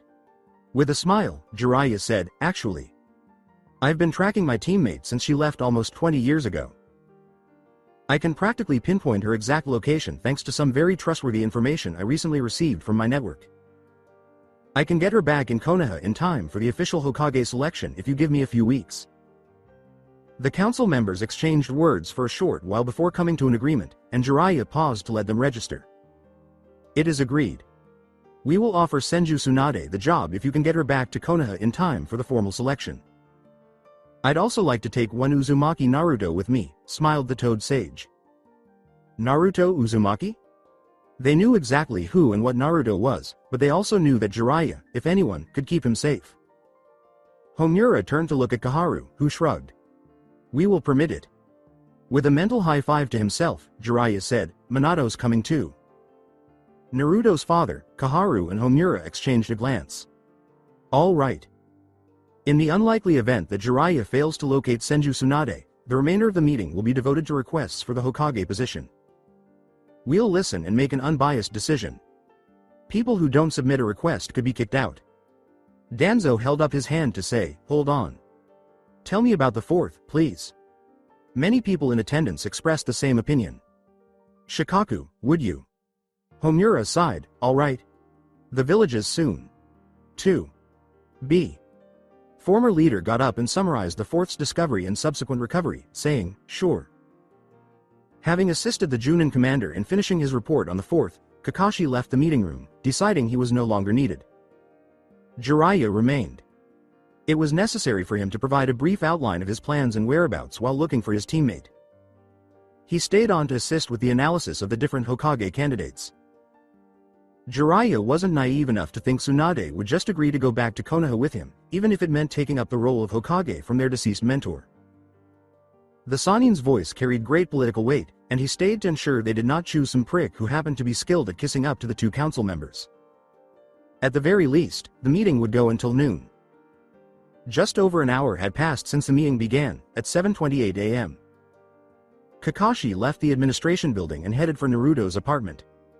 Naruto was taken to the hospital for medical attention following the fight with that red-headed Tsunade nutcase, but he was released from the hospital a few hours later, even though he had suffered serious injuries. Because of his Jinchuriki status and Uzumaki ancestry, Naruto was virtually guaranteed to recover instantly from all but the most devastating blows as long as his chakra system remained intact. Being a Jinchuriki is awesome, regardless of what other people think, thought Kakashi with a hint of envy. The Chuunin was standing in front of the door to his student's apartment. How should I approach doing this now? Grabbing a paper and brush, Kakashi began writing. Main gate of Konoha, 10 o'clock. Avoid being late. Kakashi. Just as he was going to attach the note to the door, he had a brighter idea. The Chuunin walked into Naruto's apartment after crumpling the paper. It would be his responsibility to kindly remind the child to lock his front door. Somewhere in there was a gentle snore. He started to move through the mess of items strewn all over the floor. Why is there so much nonsense? Before he could get to the source of the snoring, he thought. As one might expect, Naruto was dozing off in the corner of a pitch black room. The Chuunin extended her arm to draw back the heavy drapes covering the window over Naruto's bed. Naruto groaned as he hunched over and shoved his pillow over his head as the light began to trickle through. After forcing the pillow from Naruto's grasp, Kakashi held it just out of the boy's grasp. Blindly, Naruto reached for his pillow. He muttered, tiredly, what the? He saw a masked Cyclops when he opened his eyes. Yo, my cute student. With a scream, Naruto leapt to his feet and scrambled across his bed, only pausing when his back was plastered to the wall. Kakashi. Sensei, what the hell are you doing here? Kakashi thought to himself, huh, and forced an innocent smile onto his lips. It feels familiar. Do I need a reason to visit my cute little student? In horror, Naruto stayed glued to the wall. Really, no, Kakashi-sensei. What kind of sensei enters his 12th year? Old student's room while he is still asleep in the morning. That is eerie. I had no idea that you were a pedophile. The words, pedophile, and I don't think it means what you think it means. With a frown, Naruto relaxed and crossed his arms. Well, that still doesn't explain why you're in my apartment, holding my pillow, and close to my bed. Return my pillow to me. Kakashi threw the pillow at the blonde, who pouted self-righteously as she caught it. The blonde sat down cross-legged after sliding his back down the wall. He raised his hand in an exaggerated gesture of thought to his chin. Kakashi. Seni. He looked up at his mentor expectantly. If you're not here to mess with my apartment or to harass me, then you must be here to give me something super awesome and important before you leave on a long trip. Am I right? Tapped his masked chin, Kakashi. In part. I think I've failed if you don't think my morning wake up routine amounts to harassment. Naruto sneered. Whatever. More significantly, Jiraiya will be meeting you at Konoha's main gate later on after you return from your training trip. Yes, I do have something special in store for you there. Really? Excitement glowed in Naruto's eyes. The Chuunin gave a nod. I'm positive you'll enjoy it. Make sure to arrive promptly at 10 o'clock. Otherwise, you risk missing out. The boy gave a cheer. Kakashi-sensei, thank you so much. Are you also attending the training trip? What precisely is the surprise? Every single statement was punctuated with an exclamation point. It wouldn't be a surprise if I told you now, would it? Kakashi grinned and then spoke in a slightly more serious tone. No, I'm not going, either. I will have to tend to Sasuke. His injuries haven't completely healed, and since the invasion, his cursed seal has been acting up even more frequently. Naruto's smile practically vanished from his face. Hope Sasuke is doing well. I wish he would quit shoving people away. The blonde's expression fell. Sometimes I think he forgets that he has people who really care about him. Kakashi let out a sigh. We'll get to him eventually. Yeah. Naruto grinned at what Kakashi had said. He won't be allowed to turn into a depressed recluse. Not while we're watching. Kakashi turned to go, nodding. Not under our supervision. I'm going to miss you. Naruto gave his mentor a call. Hey, sensei. What is it? Are you planning to see Sasuke right now? Could I accompany you? After giving it some thought, Kakashi nodded. Yes. He's still being treated, but in a few days he should be well. If you want to see him before the trip, we'll have to leave right away. Naruto leapt to his feet. All right. In 5 minutes, I'll be out of here. You'd better hold out for me. Kakashi observed the blonde glide effortlessly throughout the apartment like a pro. The former Anbu specialist shook his head and slowly walked back out of the messy apartment room. Uchiha Sasuke had multiple casts applied to him. He was bored and irritated as he lay on a bed in a Konoha hospital room. I have to work out. He pondered. I must become more powerful. He was wounded and in a hospital bed. How could he ever beat Itachi? His mind raced with these and other ideas as he remembered the battle between Naruto and Gaara. When did Naruto start to grow so powerful? When had he been subjected to such potent summons? Nor did Sasuke fail to notice that Naruto's agility in combat and quick thinking was another thing that set the blonde apart from him. The genin with raven hair started to make fun of himself. I just used the Chidori and trusted my Sharingan to take care of the rest. Furthermore, it was pointless to contest Naruto's significantly larger reserves of chakra. Sasuke had first-hand knowledge of the impossibility of replicating Naruto's use of the Kage Bunshin on the same scale. Sasuke gave his command at this precise moment. He had a gut feeling that he could use the cursed seal to increase his power significantly. He had heard that the 4 ninja that Orochimaru had brought with him were not only capable of repelling entire Anbu squads while their master engaged in combat with the Hokage, but also of holding off and dodging individual Anbu pursuits. Sasuke made the decision to find this power and go back to fight Naruto 1. If I prevail, I'm going to search for these other shinobi who have been sealed in a curse and see what lessons they can impart. If I don't win, perhaps Naruto is correct. Perhaps friendship, connections, hard work, and trust are the true sources of strength. Sasuke grinned. Yes, exactly. The nurse who had been tending to him stopped by to give him an update on his physical state before heading out for the evening. Almost all of your internal bleeding has been stopped. By tomorrow, your bones will have grown back. You would have needed to stay in this hospital for a few more days if those fractures hadn't been clean ones. Sasuke let out a sigh. Yeah, that's what you told me when I first came in. The nurse looked at him. Have I? I must have totally forgotten, then. Good night, Sasuke-kun. Have a good one. Following that, the nurse pivoted and departed. Just as the night shift was starting, Sasuke closed his eyes and drifted off to sleep. The most irritating voice in the world woke him up the following morning. Kaizen. Are you conscious? Are you alright? Sasuke flinched.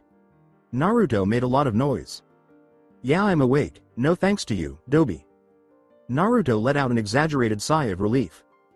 Whoa. I thought for a split second that you had passed away or something. If I was dead, Dobi, they wouldn't be treating me in a hospital. Glancing up, Sasuke noticed Kakashi standing farther away. Oh no. With him here, things are going to get more complicated. Rubbing the back of his head, Naruto laughed. I'm just relieved that you're okay, though. You've been on our minds. If Sakura wasn't receiving treatment as well, she would be here. Sasuke's gaze expanded. Sakura's here? Naruto gave a nod. Yes, she is in room 3A on the floor beneath this one. We didn't disturb her because she is still asleep. Sasuke shot a cold glare at his teammate. Yeah, well, I was asleep and you just came barging right in. Apologizing, Naruto shook his head. I apologize for that. That's all there is to it. I asked Kakashi to bring me here so I can see you before I leave on a training trip because I heard I'd have to leave before you're let out. With a scowl, Sasuke turned to face Kakashi, who was looking down into the orange book he carried around all the time. Naruto inhaled deeply. Maybe I should go wake up Sakura too, but Sakura's a girl and well. Naruto stopped short of a sentence.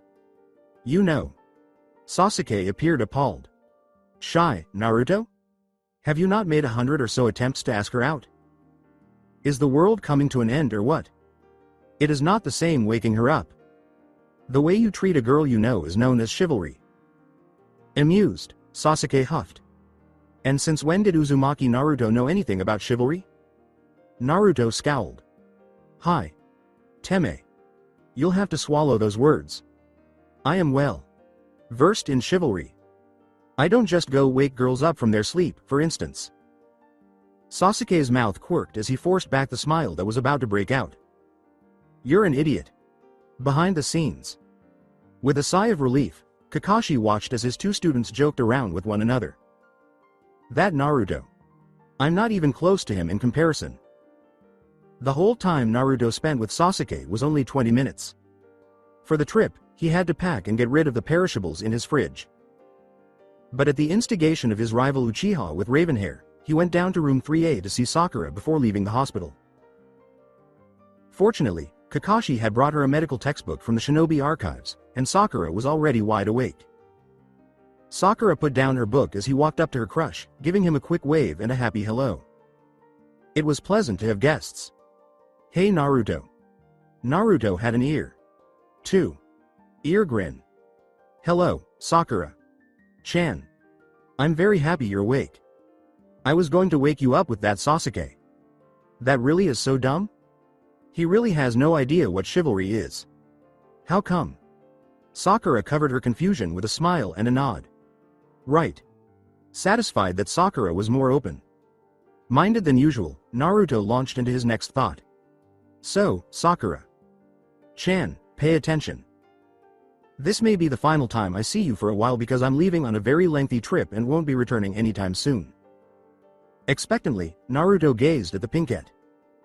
Here's where she tells me how much she genuinely loves me, how much she will miss me, and how she doesn't want me to leave. Her question was, what's the trip for? Though he slightly withered, Naruto soon recovered his composure. I'm going on a training trip with Jiraiya of the Sannin. With pride, he said. Oh. When are you going to return? Naruto gave a shrug. I'm not sure. Perhaps a few weeks. It might take 2 years. Naruto took Sakura's hand gently. I'll miss you, Sakura. Chan. Sakura nodded pleasantly, fighting the urge to give the boy a backhand to the head. Me too. Naruto grinned. When I get back, I'll be so much stronger, you won't even recognize me, Dadbeo. Sakura smiled slightly and shook her head. Yes, Naruto. It's something I'm excited about. Then perhaps you will cease being such a moron. Hello, Sakura. Chan. That is really cruel. Naruto gave a wry smile. I'll stop calling you an idiot when you stop being one.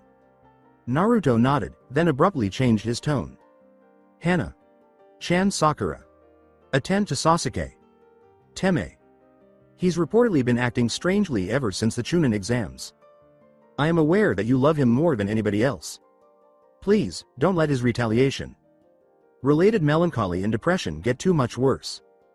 Sakura attempted to offer a comforting smile to her anxious teammate. Naruto, don't worry about that. You have Sasuke in good hands. Naruto's hand grip tightened around Sakura's. Will you miss me so much that you'd be willing to dump that Sasuke and go out with me when I get back? Sakura furrowed her brow. There is no chance. It will hurt, I promise, if you don't let go of my hand because it will fly in your face. Naruto let her hand fall. It was worthwhile to try. When I return, I'll see you then. Sakura called out to him as he started to leave the room. Naruto. Yeah? Take care of yourself. Obviously. Who believe I to be? Naruto made a wide stance as he spun around again.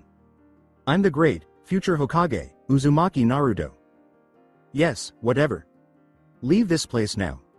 Afterwards, later. Sokka. Chan. Before hurrying out of her room, Naruto made a call. The pinkette went to pick up her novel. Baka. After. Sakura let out a little sigh. Since they had been assigned to the same genin team, she had grown to feel a sense of comfort from the class. Clown, though she wasn't sure how she felt about Naruto leaving just yet. Despite his occasional loud-mouthed foolishness, Naruto's positive outlook and firm beliefs had won her over during their 6-month relationship. I will surely miss him. The Fourth Hokage left his village at 7:30 in the morning to check on its progress following the Nine Tails attack. Any Konoha villager could easily recognize him because his face was carved into the side of the enormous mountain cliff that towered over the village. It was therefore not surprising that his tour started to create a commotion in the village. It started when a few of the more daring or curious villagers approached him. First to approach him was a couple who appeared friendly. It was the man who spoke first. Namikaze Minato, the Fourth Hokage. Is that you? That's me, and who might you be? He smiled as he asked. Haruno Kazashi is my name, and Mebuki is my wife. I feel so honored to be speaking with you. Yandaime. San. The fourth person nodded as the couple bowed. The wife was the next to speak. Where have you been all this time, Yandaime? Sama, if you don't mind our asking? We believed you to be deceased. Kazashi gave a nod. I also believed I was dead. Though the tale is lengthy, it's nice to be back. The population of the village appears to be continuing to grow. I'm excited to live with you all once more. The fourth made a clumsy bow of his own. Kazashi smiled. Our only responsibility is to the village. We will always be grateful for what you and your spouse gave up for us that evening, and we will do everything in our power to repay you. A numbing shock raced through Minato's body, causing him to miss the latter part of Kazashi's pleasantries. The picture of his wife's final moments struck him like a meteor. I have to take action against these emotional reflexes immediately. I cannot continue to live this way. He turned his thoughts inward. His face did not reveal any signs of his inner turmoil. Indeed. I hope that our son's life has improved as a result of our sacrifice. He made reference to the possibilities that would present themselves to Naruto as a result of his internalized Biju. The pair exchanged a glance. Did he have a son? Would they not have known if the fourth had a son? With sympathy, Kazashi shook his head. We had no idea you were a father. Most likely, he is no longer with us. I apologize to Yandaime. Sama. Really? What? My son has passed away. With a bitter taste in his mouth, Minato looked at him questioningly. He was well and alive as of the last I heard. You must be familiar with him. Not Naruto? Naruto Uzumaki? Kazashi's brow furrowed. Naruto Uzumaki? That Naruto Uzumaki. Was he really the son of the fourth? Naruto had to inform several orphanage caregivers of his Jinchuriki status after the fourth and his wife passed away, encasing the Nine Tails within him. Often, the Sannin Jiraiya and a small group of shinobi would visit to perform laborious inspections on the Biju seal to ensure that it was operating as intended. Some of the more slanderous ones were informed that it was an S rank secret, but they still managed to leak the information. In less than a month, Uzumaki Naruto revealed to the entire village that he was Jinchuriki of the Nine Tails. Secret or not, people started discussing it candidly. Some of the more notorious rule breakers were publicly executed, which ultimately put an end to their blatant disobedience of village regulations. The village stopped discussing Naruto and the Nine Tails, but many people started to despise the boy instead, holding him responsible for the deaths of people they believed had been wrongfully executed. Eventually, the Fourth, his squad, and every victim of the Nine Tails that night of its attack were also to blame. It was virtually unknown that Naruto was the son of the Fourth. Many believed that he was given the surname Uzumaki in remembrance of the last Jinchuriki of the Nine Tails. The spouse of the Fourth, Uzumaki Kushina. Anybody heard of an Uzumaki who is blonde? It didn't help that he was raised in an orphanage either. If the Fourth Hokage had children, they would undoubtedly be nurtured by a powerful figure such as the Third Hokage or Jiraiya of the Sannin. Many villagers had thoughts along these lines. The village's less bigoted members also made the decision to avoid him in order to avoid the extreme social taboo of supporting him. Naruto was shunned by everyone by the time he was 6 years old, with the exception of the Third Hokage. Those who were fully aware of the truth were also adept at keeping their mouths shut. Those who were unaware of the full truth were only partially informed. The Nine Tails destroyed numerous families and honorable Konoha residents. The Nine Tails were contained in this boy, Uzumaki Naruto, and it was possible that Uzumaki Naruto was the Nine Tails. Among those who only knew half the truth were Haruno Kazashi and his spouse. In the previous 6 months, Naruto's exuberance had helped to soften and even reverse many people's perceptions of him as a hard-working genin, but that didn't mean the animosity didn't still exist. Kazashi winced silently, his face still largely cheerful. Ah. That young person. He's doing fairly well. His spouse gave a nod. Yes. He simply has a few naughty inclinations. The Fourth grinned contentedly. Well, I've heard. Would you two mind giving me a tour of the village if you have the time? A chance to meet and greet the long-lost Fourth Hokage upon his return to Konoha among the first people? First, let us take you to see the food market. We would be honored. While we're there, we could get something to eat. Mebuki grinned. Minato grinned in return.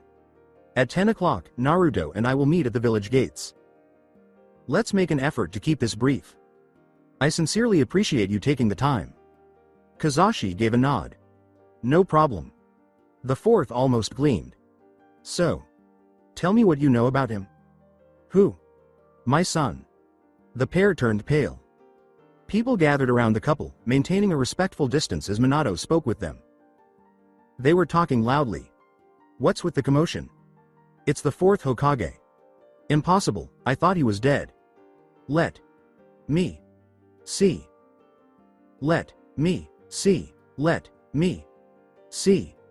I caught them in conversation. He is unquestionably the Fourth. He's so cute. Where's he been all this time? Holy smokes. It's the Fourth Hokage. Seriously? The floodgates opened when a few people approached them to share their opinions and introduce themselves. Individuals streamed in, eager to speak with the esteemed Fourth Hokage. In almost no time at all, word of one of Konoha's most beloved figures returned spread throughout the village. Minato apologized and distanced himself from his tour guides, making an effort to meet and converse with as many people as he could. It was best that the village grew accustomed to having him back if he was going to adjust to living there once more. It appears that this tour is not taking place today.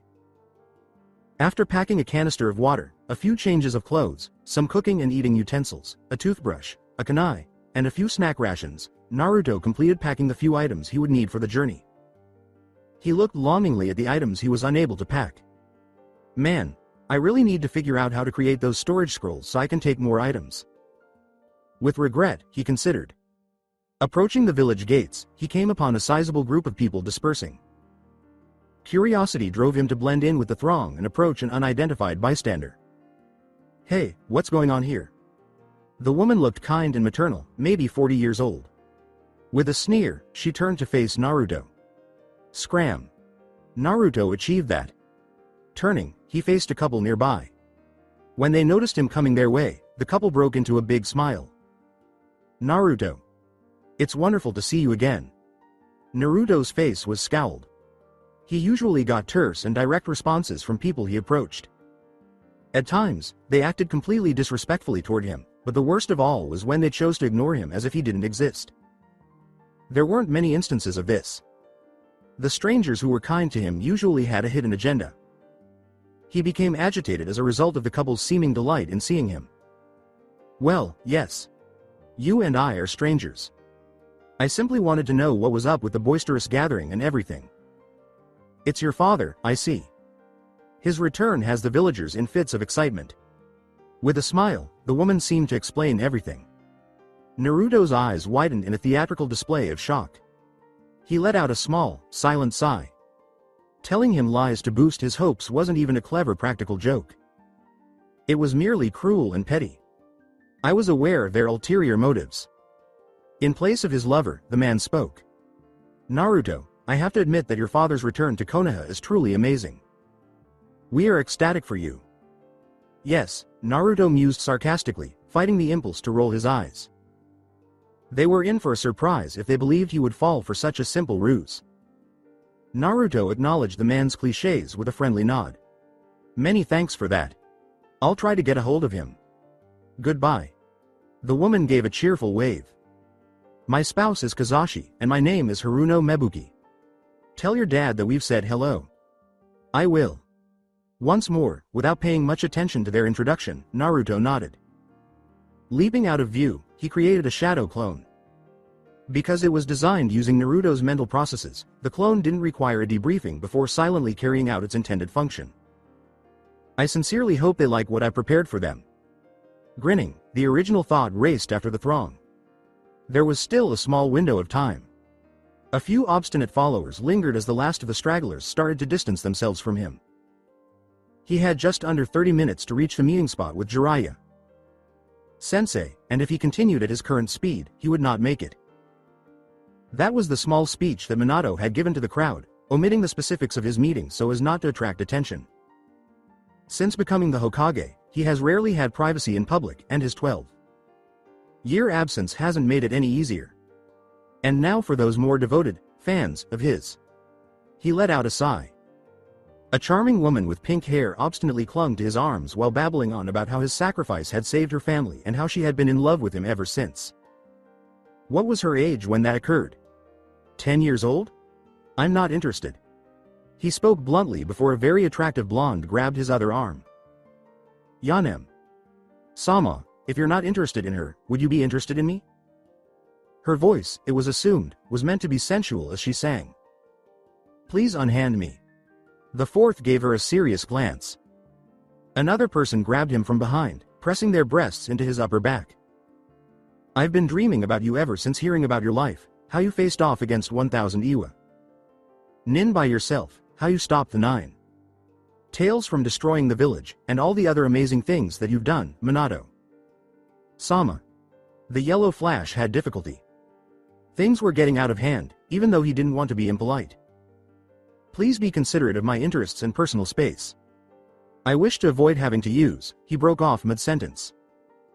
The scene in front of him caused his eyes to widen. A throng of young ladies, numbering in the hundreds, rushed toward him, their faces lighted up with fervor. They quickly filled every available space within 10 feet of him. Squeezing his eyes shut, he saw Jiraiya, his teacher, in his thoughts.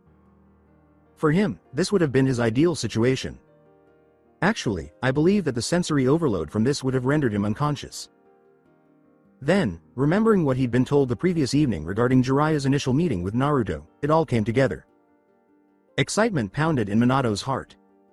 He was fully aware of what was happening. The group of girls vanished quickly, to be replaced by more than 100 blonde boys who all looked exactly alike. The women who were right next to him vanished in a cloud of smoke. He was approached by a boy who had an incredibly wide smile. Hi, I'm Uzumaki Naruto, and I'm a big fan of Yondaime Hokage. I've been eager to get to know you. Then Naruto gave a quick bow. How do you like my mass? Shadow clones sexy. Jutsu? Clones of the shadows were appearing one after another. At last, the fourth gave himself permission to smile, something he had been suppressing. Naruto, I've been dying to meet you too. Before long, Naruto discovered what was happening. It seemed that the village had miraculously welcomed back the Fourth Hokage. Naruto had thanked the man who had provided him with the information and resumed his pursuit of the throng. He would be giving a brief speech when he would manage to catch the fourth. The cogs in his head started turning. Naruto smiled. I have to make a good first impression. I am fully capable of achieving that. Naruto slid open a manhole after ducking into a well-known alleyway he had discovered while escaping Enbu a few years earlier. When Naruto was safely hidden in the subterranean tunnel, he made 100 clones, each of whom changed into a different-looking girl. The girls were then sent out one by one, blending in with the throng with ease. Giggling to himself with pride at his own cleverness, Naruto departed last, disguising himself as an elderly, brunette version of Yamanaka Ino. This will be enjoyable. While he replaced the manhole cover, he thought. A surprise was in store for Naruto. His practical joke did not elicit the expected responses. His jutsu had had no effect at all on the fourth. The fact that the fourth was claiming to be his father was even more unexpected. The man was his father, Namikaze Minato, also known as the Fourth Hokage and the Yellow Flash. After going from shock to disbelief, Naruto eventually came to accept. Are you really my father? He muttered. The fourth gave a nod. Naruto's fists clenched. How have you been spending this time? Iruka. Sensei and old man Sarutobi were among the few people who did not treat me like a dirty boy. I started playing practical jokes to get people to notice me because they were ignoring me.